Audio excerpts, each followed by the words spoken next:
So we will call to order That's fine. Okay. the Beal Early Childhood Center All Building right, Committee for January 18th, 2018. We have 8 out of 9 in attendance. So the first item, we don't have minutes, Mr. Manager. No minutes yet? No minutes. No yet, no, okay. So we'll jump right to item 2. We'll hear reports and review and act on the following matters. Report of the owner's project manager. Okay, well, I'll refer to Deb Chair to discuss the budget report that's been Budget distributed. report is very similar to what it was 2 weeks ago. The only thing that's added here is LPA is a new amendment number 1 that we're gonna hope to get you to sign. It's their proposal for the additional preliminary site study and the hazmat inspection of 214 Lake Street. And LPA put it together and just at their sub-consultant cost without 10% markup. So that's the $9,500, getting their A&E total to $759,500. Our contract remains the same, so the total contract values are the $1,02,056. Invoices are the same as they were 2 weeks ago, December invoices. Balance to finish is listed there, and we have one additional pro-pay that was just submitted last week, so the pending pro-pay is the $51,746, and those are the differences from 2 weeks ago. Thank you very much. Correct me if I'm wrong, but the amendment number 1, it has to do with studying 2 locations as opposed to 1? Right. And if I'm correct, LPA is not looking for additional fee. However, these folks doing the additional associated work will amount to $9,500. It also includes the $600 for the hazmat Yes, that study at 214 Lake. yes, thank you. So it's $8,900 plus $600. $9,500. Perfect. You got it. There we go. It all comes together. Okay, any questions? Comments? No warrants to sign tonight? Nothing? They weren't on the agenda, so none tonight. Couldn't Okay. be at the next meeting. Very good. All right. Okay. Anything else on that matter? Just PMA remains collaborating with the architect in the town, and we're going to, a presentation to come up, we'll talk a little bit about the schedule, but we're on schedule and on track for the submittal of the preliminary design program, and we continue with our monthly reports that are required by the MSBA, and but thus far, where we need to be at this point in the project. All right. Hello, John. Good evening. My apologies. Yeah, that's fine. The quick synopsis is we remain on schedule, though we don't have the request this evening. If you may recall that previously there was additional monies requested from consultants other than LPA in order to review the second site as we're looking at Glavin and Centec North. That payment request will come in at a subsequent meeting. All right, anything else from PMA? No. Okay. Report from the architect. Okay, as Paul said, we are progressing towards submitting the preliminary design program to MSBA on target for mid-February. Tonight, we hope to get your vote in support of that submission. And for that end, we prepared this sort of summary presentation of the PDP for your review. Additionally, we hope you were able to review the full PDP document that was uploaded late last week. Easy for you to say. And so these pieces should, we hope, just kind of give a quick synopsis of it for discussion. We are doing this as sort of a team presentation, so we'll be going back and forth amongst people here, including starting with the schedule, which is Paul is going to speak about. We remain in the, it's so bright in my little red dot isn't showing, okay. The top line, you're going to have a brighter dot. Okay, still doesn't show up in the white, but that's okay. The top line is a preliminary design program where we're in, and we have a mid-February submittal to the MSBA for that. And upon submittal, the MSBA will review it, and while the MSBA is reviewing the preliminary design program, the architect will proceed with the schematic, a preferred schematic report, also called PSR. And That concludes with the MSBA review and the MSBA board vote. And at each step of the process here, we do estimates, where there's an estimate that prepared for the PDP, and also for the PSR phase, there'll be another estimate. In that instance, there'll be a little more detail to estimate, and there'll be two estimates, one from the architect, one from the OPM, to help, and that's also the phase after the PDP is the schematic design.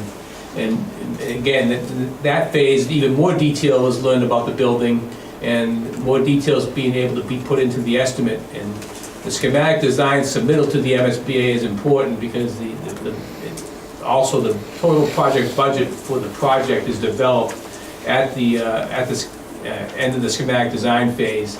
And that's when the MSBA votes on the schematic design, they develop a project scope and budget agreement. And at that point, you'll know what the total project cost is, what your total construction cost is, and what the town's share and the MSBA share would be. And then subsequent to that MSBA board vote in October, Halloween, October 31st, 2018 is going to be a very busy year for the project in the design phase. The town will have to schedule a town meeting and a town election to secure the funds for the project, consistent with the project scope and budget agreement that the MSBA puts forward. Anyway, any questions on that?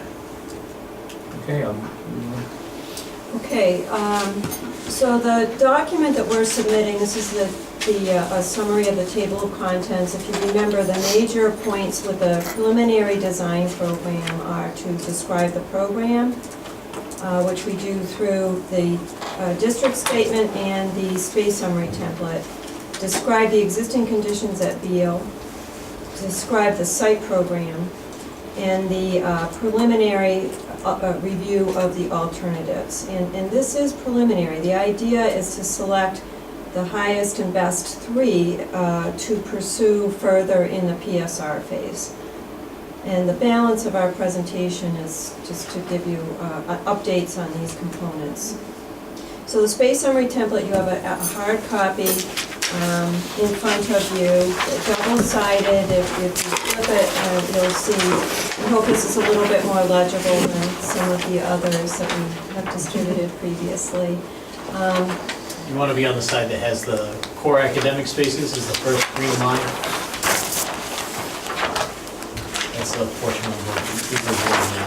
So the top line, if you recall, is the core academic spaces. And actually, before I get into that, there are three columns that show the progression of the education department's review of this program and the different iterations, and we'll get to that at the very end. The major components, as we've discussed before, include the academic spaces. And this is a difference to make the right sized program for Shrewsbury. It's been determined that 40 classrooms are required for this, if you recall. And Mr. Collins has done an analysis of the effect of these 40 classrooms throughout the district, and this is the chart that's been developed for that. If you wanted to describe that a little bit further for the building. Sure, I'd be happy to do that.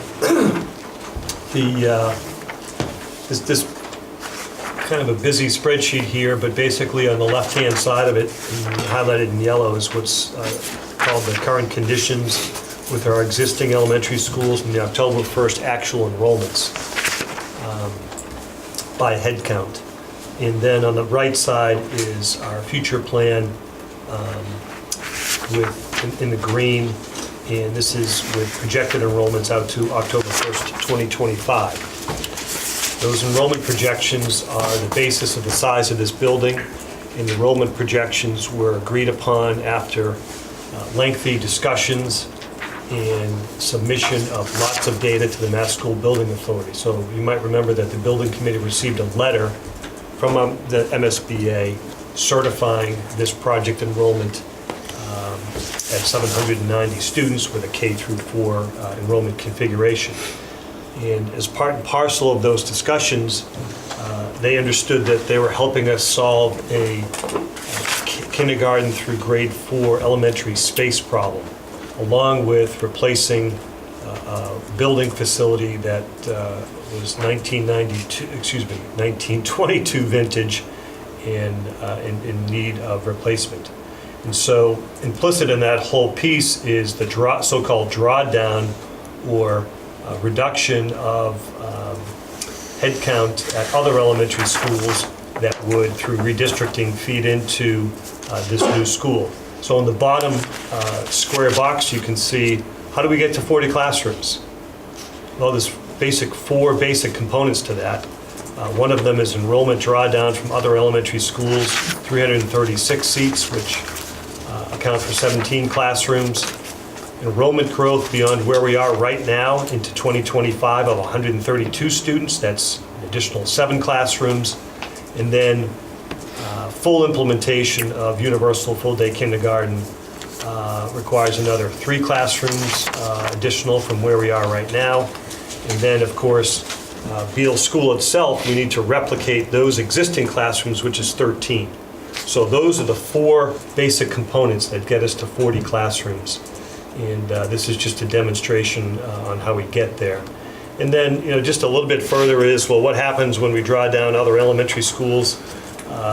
Basically, we're able to repurpose regular education classrooms for other co-curricular programs like music, art, English language learner space, and additional special education space. So if you're a parent of a child going into an elementary school in 2025, you have parity of programmatic space, dedicated space. You have a dedicated music room for your child at Spring Street School or Floral Street School. Just as a parent with a child going to the new Beal School would have a dedicated art classroom, a dedicated music classroom. So we want that parity to be across the entire district, and not one elementary school have greater facilities, if you will, or greater access to curriculum or depth of curriculum based upon where they go to school. So that really is the summary of how we get to 40 classrooms and the various components that go into it. That's great, and it's important, I think, the points that are made to realize how that 40 classrooms is based on the school committee policy for class sizes, but additionally, it is actually affecting the entire elementary level, so that's very helpful to understand. The additional major categories you can see on the space summary template have some variances, as we've just discussed before. Special education is one. Again, to right-size that special education program for the Shrewsbury elementary level, including the autism program and the very strong inclusion program that is planned for this particular school. The other categories are relatively minor by comparison in terms of differences with the MSBA guidelines. And so we get to the bottom line, and you can see the progress, if you will, in terms of refining that program. We started with about 151,000 square feet, and through some careful discussion and configuration considerations, have been able to reduce it to about 42,700 square feet, which is the basis of the balance of the PDP. We used that particular number. This is an illustration that we have found to be very helpful to quickly allow people to understand the differences in the space summary template. So the entire block is what we're showing in our space summary template. The white is MSBA's allotment, and then the red is what is additional. So very quickly you can see the lion's share of the additional square footage for Beal is related to the academic space, as we discussed, those 40 classrooms, and the special education. The bigger box at the bottom is an important box when we're looking at one of these schools, and that's representing the gross square footage in the building. So net square footage is what all of those spaces are in the walls themselves. And then there's a factor, and this is built right into the template, to account for corridors, stairs, wall thickness, toilets, all of the elements that aren't already included in that net square footage area, and they're significant in a building of this size. And so you can see, as you increase the net square footage, there's a corresponding increase in the grossing factor, and that's what this diagram helps people to understand. Can I ask a question? Of course.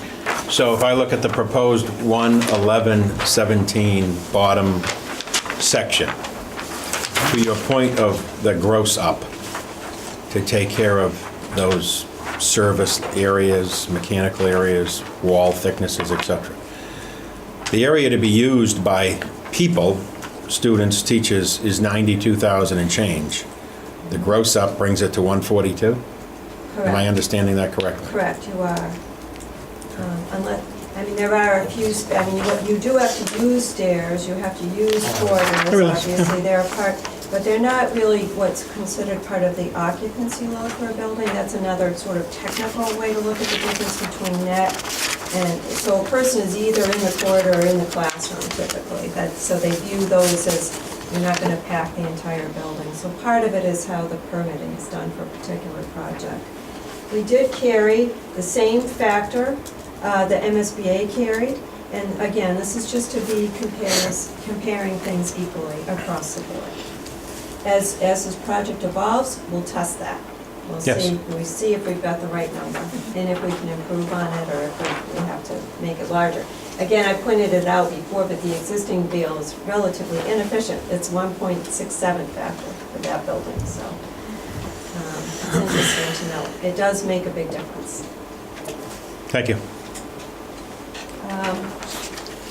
An additional point about the entire project is considering the right size for the school in terms of long-term planning for the town and for the district. And to speak a little bit further about that, Mr. Collins has prepared this chart.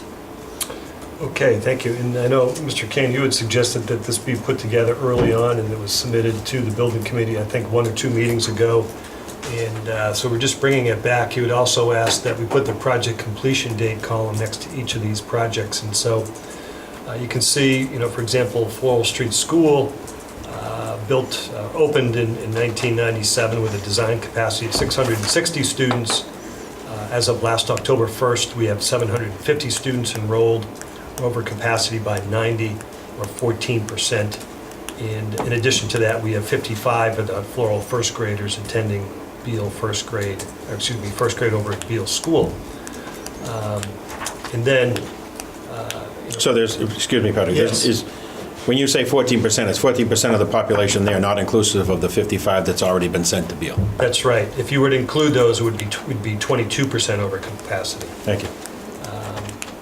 Sherwood, which just opened up in 2013 with a design capacity of 900, we are at 967. We're over by 7%. Oak was 2004 renovation of the former high school, design capacity 900. We're over by 12% there. And Shrewsbury High School opened in 2002 with a design for capacity of 1475 for academic spaces. We're at 1832, over 24%. And in the aggregate, we're over by 16% in terms of enrollment. So I think, the other context piece, of course, is we have 13 modular classrooms still across the district to house our population at elementary schools. And just to turn back the time machine a little bit, in 1995, 1996, Floral Street School was supposed to be bigger than it was. It was by about 4 classrooms. And then, through this process that we're undergoing right now, in fact, it was decided to be reduced by about 4 classrooms. It was built a little bit smaller than originally anticipated. That was 1997. In the year 2000, the town, installed 7 modular classrooms, 3 at Patton School and 4 at Spring Street School. So just 3 years later, we had the enrollment growth come through higher than projection or what have you, and we built those 7 additional classrooms 100% on the town's financing and no MSBA or Department of Ed participation. And of course, that type of construction doesn't fit neatly with the existing building systems. It's not the same quality, and it won't last as long. So I think, just kind of a context piece, you'll see as we went through the design process with Emerald Pagano in the enrollment projection, we want to right-size this facility. We want to right-size it so that we have enough space going forward, and we want to right-size it for financial reasons. The financial reasons are obvious. We get 50% participation from the state, 50% of the total eligible project costs. And if we undersize it again and still need space later, that will be 100% on the town. So this is really important decision about right-sizing this project. Thank you. So what we're going to get into next, as part of the draft we uploaded last week, we had the preliminary evaluation of alternates. As you may recall, we had looked at multiple sites throughout this process, and then we ultimately came down to the existing Beal site coupled with the Glavin Center and the Allen Farm property. So with those alternatives, the first option that we looked at is the base repair option at Beal Elementary School. This is really just kind of correct any deficiencies, bring the school up to code in energy, and just really kind of keep it going as it is today. And as you will see following this, we were able to take a preliminary look at that scope of work and put some early budget numbers to it, as we will do for all these other options I'm about to speak about. The second option that we evaluated was looking at a possible new construction at the existing Beal site. As you may recall, the site is kind of a postage stamp in comparison to some of the other sites we were looking at. This option, actually, we would be looking at common areas, public space of a 1.5-story front part on Maple Ave with a 4-story academic wing in the back. Highly undesirable kind of in this area for that scale, and never mind, it really would have great impact on the educational program we've developed with the team in the district. The third option, now Katie mentioned it in the beginning, and I do want to say that this does look like it's an actual building being articulated. This is just to really show and test that it could be possible, what it may or may not look like, but it's really just to give us the confidence that these sites could do what we're saying they could do and give you a preliminary budget. By no means is this something we are planning on going forward with in this fashion or configuration, but we need to give you something to be able to vote on, make informed decisions about, and that's really what these are all about. This is the existing Glavin Center site. Here, kind of just remind you of what the existing conditions are, and that the upper portion of the site is what we're looking for as developable area, as the other areas are being left for recreation and agriculture. One of the first, preliminary evaluations, just looking at, can we meet all the site programs? Can we meet a building footprint that's roughly the size that we need? Can we get entrances to and from the site? This is one possible option. We had another configuration looking at another orientation. And we feel very confident with the size of land that's there, that this site and the portion that we're looking at will definitely be able to support all the academic and all the site features that you would like to have for the project that have been identified through the PDP process. Then going to South Street, kind of reminder of what the existing conditions are, the constraints we're up against, looking at the northern portion, and this is once again just a very early on test. Can we get everything that we're looking to get? At first glance on this, there was a few site things that looked like they could be a little deficient, but once again, it's only our first really brush attempt at it. We probably could very well get all the site features we need in here, but just kind of giving you the sense that that was all included in the PDP draft that you reviewed over the weekend. A quick question on sites. Yes. What is our deadline again when we have to pick a horse?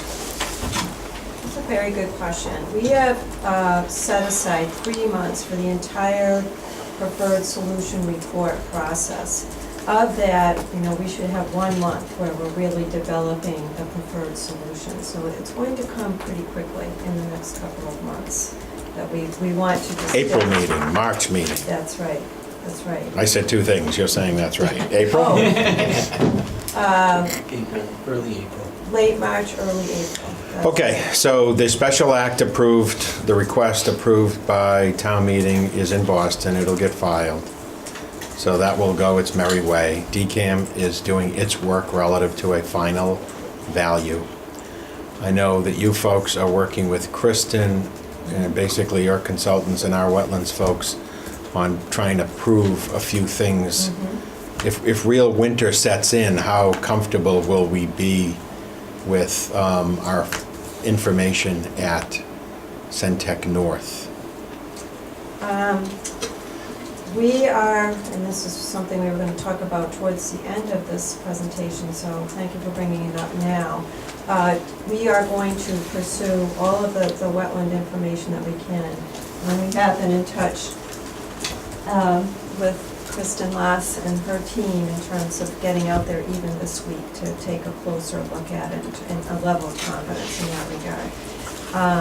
There are significant wetlands at the Allen Farm site.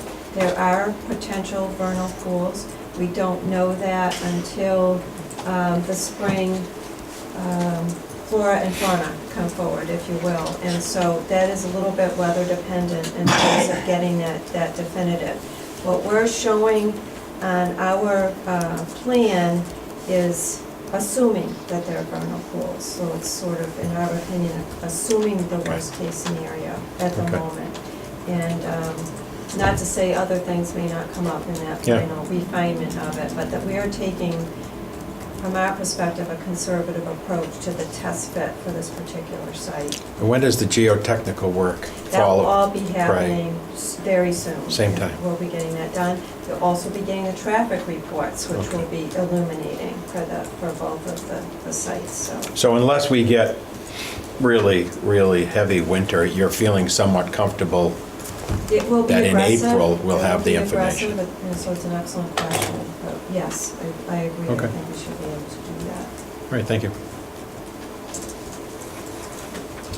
So now PMA is going to speak to some of the historical cost data information that they're able to ascertain through MSBA. We're gonna get it working. Okay. There we go. Okay, this chart is a chart of, prepared by the Massachusetts School Building Authority, and this it starts at 2010 and moves forward, and the most recent bid data is fall of 2017. So we have a trend here, and each orange dot represents a school, and they took the bid price of the school divided by the square foot of the school, so it help you compare one school to another. And so they're expressing the prices of the bids, all-in construction price, not total project cost, but all-in construction price expressed in dollars per square foot. And right around here is 2011, when the Sherwood Middle School was bid. And so that was bid at $263 a square foot. And this was a time when this pretty flat curve you see here, the trend, even though there's some scatter, the trend of the cost remains pretty flat. And you recall there was a recession and such from 2009 to 2011, so we had some good discounted prices, but things didn't stay flat for long. As you see the trend line go up, over the years from 2011, when the Sherwood Middle School was built, to each successive year, there's been some price increases. And at a certain period of time, it was still relatively flat, and we saw escalation on the order of 3 to 3.5% per year was what the building construction industry was seeing. But the most recent bid data on this chart is the fall of 2017. There's a cluster of school projects bid here, and so that's the most current MSBA bid values we have. And so what we see here, there's a couple outliers high and an outlier low, but we took that middle, I looked at that middle cluster and saw that there are 2 elementary schools that average out around $415 a square foot. And right above it, in that cluster, there are 2 high schools at about $435 a square foot. So back from the time when the Sherwood Middle School was built at around $263 a foot, now we see elementary schools and high schools bidding in the fall of 2017 in the range of $415 a square foot, all in construction costs, to $435 per square foot. So we can't buy things anymore at the prices we bought the Sherwood Middle School. Now the next question, so this is easy to follow the track. This is a historical cost data, and what happened here? Sorry. I'm talking too long, I think. So anyway, but what we have is this job is on track to bid in January 2020. So out here, so we have some, we can trust this data here because this is what actual schools have bid at. We can't predict the future, but we do see a kind of a trend. Some projects, these other dots are estimates for jobs that will go to bid in those times. So the marketplace and the estimators are still they're predicting a continuation of this upward trend, and this kind of, if you follow that trend line, right now we see estimators predicting from the time of October 2017 out this way, it's roughly, many estimators are predicting a 5% per year escalation in cost. Now, no one's going to know until we actually see it. We can hope for something closer to 4%, but we just don't know. So what the estimators are doing is to help communities, they're making an estimate and trying to help the communities establish budgets. So if we were to take this range of values from 415 to 435 in the fall of 2017, and just for the sake of discussion, assume it's going to escalate at 5% per year to the January 2020, those values of $415 a square foot to $435 a square foot would go up to $462 a square foot to $485 a square foot. Now, hopefully the inflation is a little bit less, but for budgeting purposes, it would be prudent to assume a 5% escalation perhaps rather than a 4%, and you want to hope for the better. Can you put that one back up, the last one, for a minute? So anyway, what the market is showing, and with some speculation of what the ongoing escalation would be, is we might anticipate bid prices at the time this project goes to bid somewhere in the range of $462 to $485 a square foot. That would be a projected bid price. The other graph up the top here, just the MSBA has plotted on average. It shows some scatter, but it shows that the blue line up top shows what communities have put forward as budget, and then the orange line shows the average bid price. These two lines are separated by about 4.5%. So it's not that surprising when you think of it, because people are establishing budgets and they want to try to establish a budget a little bit with a little bit of cushion, so that they hope their bid comes in at or below the budget. So the fact that there's a 4.5 different, the budgets are about 4.5% higher than what the bids are coming in at. That's not too surprising, because you want to try to establish a budget with a little bit of cushion in it. So that just kind of shows some more historical data on what happens. So when you establish a budget, you generally you hope there's a little bit of cushion in there, and your bids come in at the budget or a touch below. Paul was asked to put this slide together in order to give us a context of pricing at the time of Sherwood, pricing now, and then taking that pricing and projecting it forward. Because the process where we are right now with MSBA, with a variety of gross-ups and contingencies, I think several of us, myself included, that you want to give a all-encompassing estimate, but you don't necessarily want to be so overly conservative in every assumption, in every contingency, such that you have this larded up number. So when we saw the basic number for Glavin and Allen coming in between 86-ish and 90-ish, 93-ish, 83-ish to 93-ish, not inclusive of any site acquisition costs, I think my first reaction was, I really want to understand if what's going on in the marketplace versus a template of how one arrives at a number. So he put this together, and certainly what's going on in the marketplace proves what many of us thought, which was Sherwood was bid at a fortunate time for those of us buying, not for those in the construction industry, but for those of us buying. Any other questions before we move on to this? Okay. Go ahead.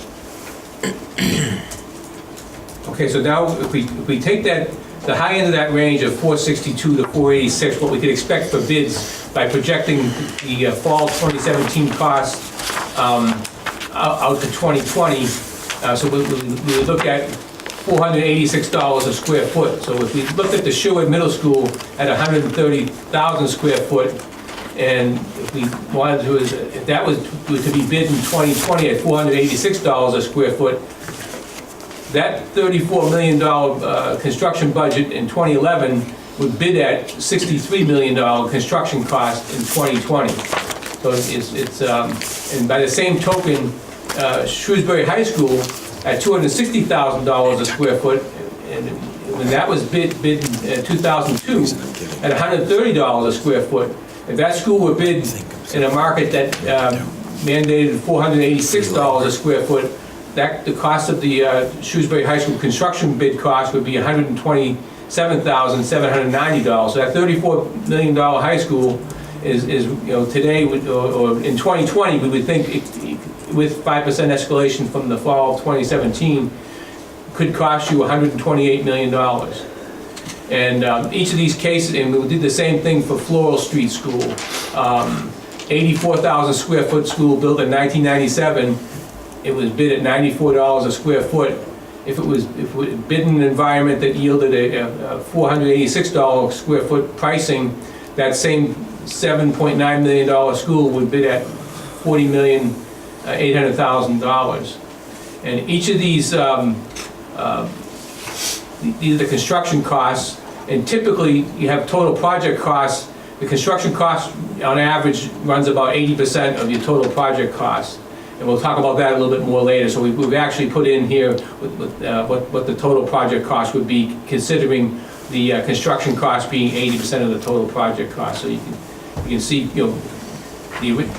what these schools were bought at, construction cost basis and project cost basis, total project cost basis. So what they were bought at and what they could theoretically be bought at with certain assumptions in 2020.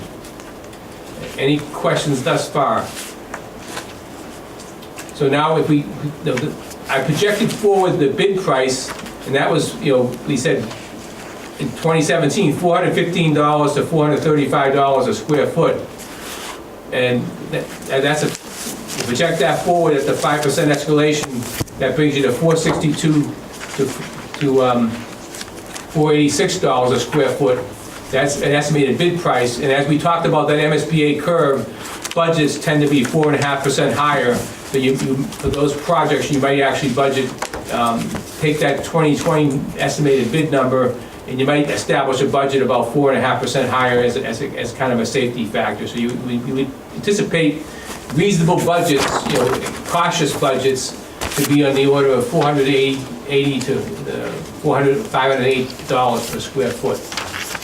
Again, there involves some assumptions, but no one can predict the future. But assuming that we're not going to see a flat market from the fall of 2017 to January 2020. Any questions on this chart at all? John, is that what you're seeing in your marketplace? I don't see prices in here. Okay. If something can't go on forever, it won't go on forever. And you're not gonna see pricing escalate at 5% a year for a duration of 5 years. We're gonna say now that there's no way. We hope not. And so that's the question going forward. It's a matter of aversion to risk. So we've seen periods of time when we saw 3% escalation. That seemed to be a manageable escalation that wasn't giving too much sticker shock. It's historically the norm, though. Yeah, what, the 3%? Since the beginning of time. Yeah. In the construction. Right. So that goes back to that curve. We're seeing a little steep. Could that tend to flatten? Curves tend to flatten out. So that's what we have going forward is what you consider. I did talk to a general contractor I know, and they use 4%, and they put them they're putting their money, Yes, because we actually have to spend our own money in Yeah, the future, yeah. and they're only budgeting 4%. yeah, they're budgeting 4%. So an estimator, professional estimators are advising 5% because they don't want to be in the position of giving a city or town an estimate and then all of a sudden the bid's coming over. So they tend to be a little bit more cautious, but I did talk to a general contractor I know, and he says, yes, he understands how estimators, professional estimators are advising 5%, but he and his firm were, assuming 4%, and if they wanted to be aggressive, they might go back to the 3.5% number. So yeah, so these projections could be rerun for other assumptions, but for the terms of being cautious, we said, well, what Well, would this if you look like? project 5% versus 4% over the span of 3 years, you're gonna see quite a substantial difference. Right, because it's that compounding effect, Right. absolutely, yes. What are you seeing out there? John? Oh, I haven't done the gross calculation on square foot on, But what's your small sense, scale. though? You see it. Yes, you've seen a marked increase in both materials and labor this year. Yeah. But I don't see it going 5% year after year after year. You know what would be fun for the next meeting to this point? How about run it at 5, run it at 4, run it at 3? Sure. That'll give us a sense of what you're saying relative to where we might be. Yeah, it's a simple mathematical exercise, sure. Great, thank you. One thing I wanted to add to this that we found when we were reviewing this with PMA that was very kind of interesting is, if you look at the original column is the numbers that you guys actually paid. If you look at Sherwood Middle, it was 43.9. For the high school, it was 43.2. We're talking a difference of $700,000, yet the high school was twice the size, over twice the size of what Sherwood was. So just kind of give you a sense of the magnitude of where construction costs have gone, where you guys seen it firsthand yourself. This isn't coming from somewhere else. This is the own hard data you have. It's, the high school would be almost 4 times the price, and Sherwood would be twice, and Floral Street 5 times the price. So I just want to point that out. The other Well, in all part, fairness, though, there are economies of scale. Yes, of course. I mean, but that doesn't negate the fact that the high school would be 4 times the money in 2012. There's the economy of the scale that's twice the size, but we're talking a difference of, by that time, the high school will be almost 20 years old. Sherwood will be about 10 years old. Just that the increase in escalation, labor, materials, that's all. We're just trying to give empirical data that's non-biased and just wanted to point out how close those two were, the 2 most recent major capital campaigns for the school department. the other point I would like to just make is Floral Street School was originally designed, as Mr. Collins pointed out, for 660 students. So I know there are over 700 students in there right now, but it is way over capacity in that regard. And so we need to be careful that size building, what we're representing here, really doesn't work for the size that we need for that in the long run. At the end of the day, our challenge is to bring in an appropriately sized building that people are willing to swallow. Absolutely. That's what it comes down That's to. absolutely right. And we're in the early stages of this, and that leads us to really the next slide, which is where we are with our particular project. So we have these 4 options, as Sean mentioned, that we analyzed. The base repair, new construction at Beal, new construction at Glavin, and the Allen Farm site. The base repair is unique in that it really is just looking at bringing that up, that status quo. It's not expanding the schools at all. It is, as we've stated before, a benchmark. It's something to look at for your community. If you didn't do anything, this may be the type of budget you would put into your capital planning in order to keep that building viable within your district. Additionally, as Paul mentioned, there is this construction budget factor, which is really what that contractor bid is.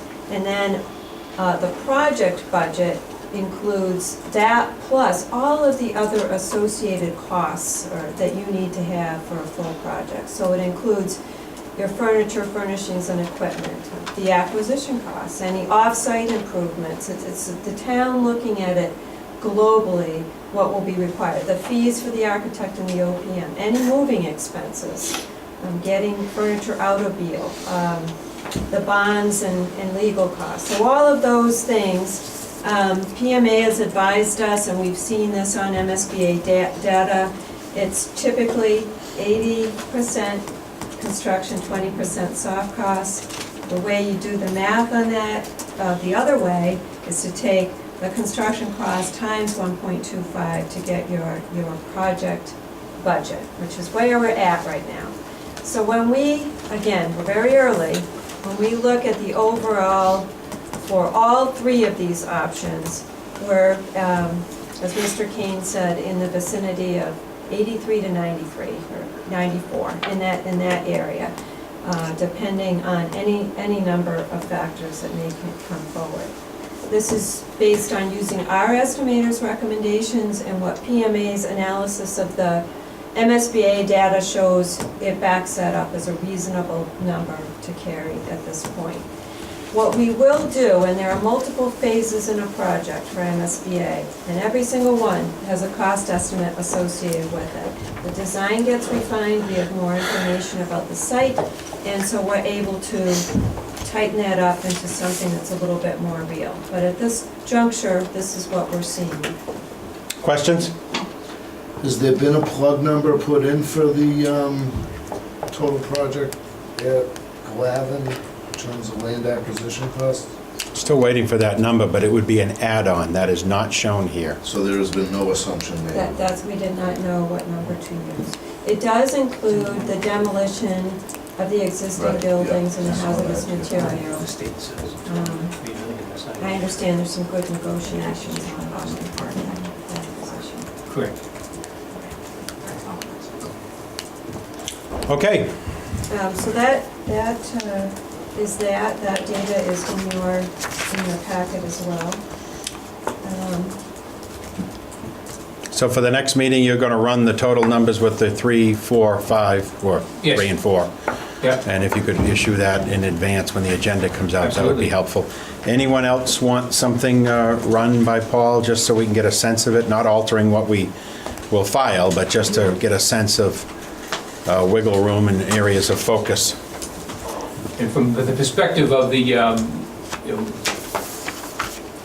project scope and budget agreement with the MSBA will happen in October. The final estimates will be done in September before the October board vote. So we'll know more about what the construction market is trending at that, 9 months out from now. Okay, anything else, Kitty? Just that we, the three options that we're recommending to be pursued in the PSR phase are the base repair, new construction at Glavin, and new construction at Allen Farm, recognizing that the existing Beal site really doesn't have enough caliber to consider in that regard. So that's our recommendation for that. But aren't we obligated to take the option of the existing school as part of MSBA? We're obligated just for three options, the Yeah. three best options. We've analyzed the addition reno, new Yeah. construction at Beal in this phase, so we're going forward with this for our recommendation. Very good. So that's that. We would like a vote to approve the submission of this if there are no further questions. And then I just have one more slide talking about the next steps for PSR. Any questions regarding the overall proposal, which we were all sent on Thursday evenings? Could we get a copy of the summary documents? We have the big, but we don't have a copy of the summary. Of this PowerPoint? Right. Absolutely. Yeah, No thank you. question. John? I'm not understanding just on the classroom totals. Will we have kindergartens with toilets in the new building, in the general classrooms, kindergarten without toilet in the general classrooms? I come up with 48 classrooms. Now Well, Where are maybe those- you're counting the other toilets. So it's the, no, these are listed as 1,150 square foot classrooms. those are the kindergartens, and then there's you've got- 32 typical, and then you have 8, which are the common ones that we've been talking about. Additionally, we have the ESL, ELL, and then teacher planning.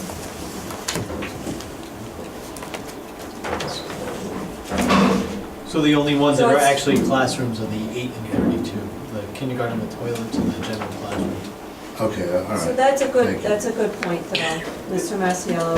It is, the 40 classrooms are kindergarten and typical classrooms. Additionally, we have those that are dedicated to ESL and ELL, which is another important program for Shrewsbury.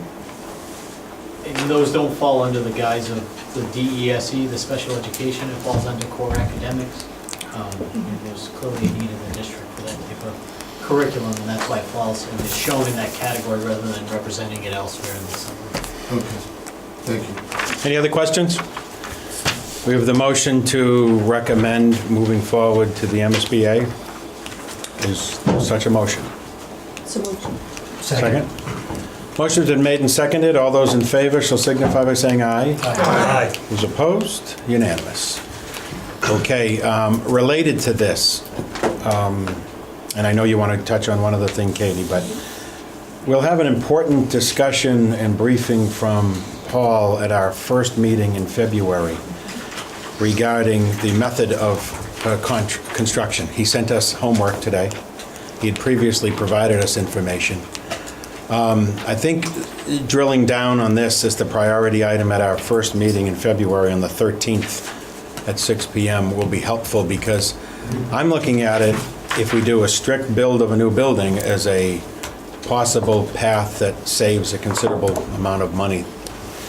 But we need to hear it out first.